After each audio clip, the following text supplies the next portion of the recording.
guys, we're back. We're going to do the final on our Super B 1970 Coronet kit from AMT. We did to match up with in spirit with the photograph I found on the internet of the orange Super B with the Trident hood and the Super B or Super Bird wing on the back, which was obviously an aftermarket part. But I thought it was really looked cool, and I decided I wanted to replicate it.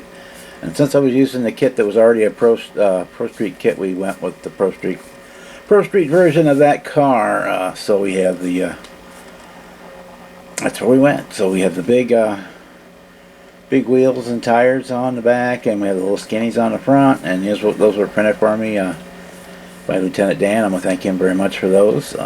They turned out really well. We used tried out a new chrome for those, the Air Beast Super Chrome lacquer. We use that on the center caps and on the barrels of the wheels. When you went with the straight silver leaf for the hubs, because those would have been more of a cast aluminum look on the cars.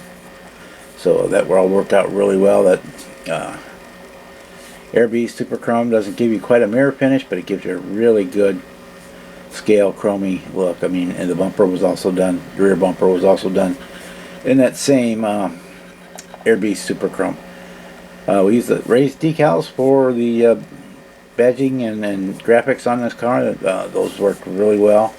You got to be really careful with the metallic ones. If you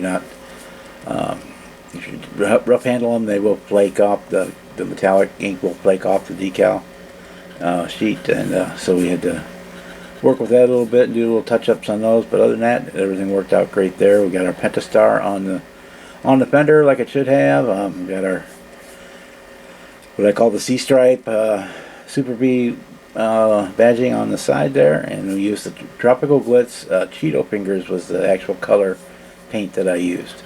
And then we cleared the whole works with about 10 coats or so of Kaleido gloss varnish.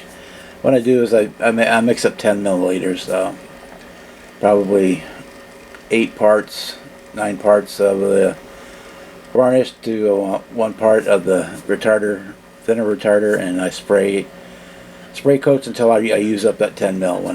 So I stop. So there's no set number of coats, just I use it all up, and that seems to be a good formula for me. The hood was 3D printed for me by Don down at Don's Model Garage down in Alabama. We thank him very much for that again as well. And we did added the new STS 3D printed racing harnesses in there on the interior. So give me 1 second. We'll take it down off the turntable and we'll get a little closer look. Be right back. Okay, we got her down off the turntable so we can get in here and look at things a little closer. Start with those wheels. So I'm really happy with the way those turned out. They're nice and deep. We modified the stock 3D file to make those into the big littles for this car for the Pro Street version, and I'm real happy with the way those turned out. We flip it over on the bottom. We did black chassis. We did do the overspray effect on the chassis so that it looked like this is just hanging loose. That's why it's not they're just sticking in there. They're not actually glued. So when I could set it up, lay it up, and then they're straight. But there we go. And we did the chassis or the frame in aluminum. So nice resto mod rebuild. Look, we got our exhaust on there with our headers, all looking good in there. Again, I'm going to get a little closer to look at that Trident hood. Kind of really cool look for this car. And yeah, we'll get that off and we'll look inside. We went with the double overhead cam super stock Hemi, which was like a 528 or something. I'm not a Mopar guy, so don't quote me on that number, but that's what I think it was, a 528, 518, 528, something like that. Engine. We used a Morgan distributor on there. We swapped out from the earlier picture showed the kit carbs on there. I went ahead and swapped those out for some 3D printed ones. A, they look better, and B, the hood wouldn't fit with those on there because they were taller than these are.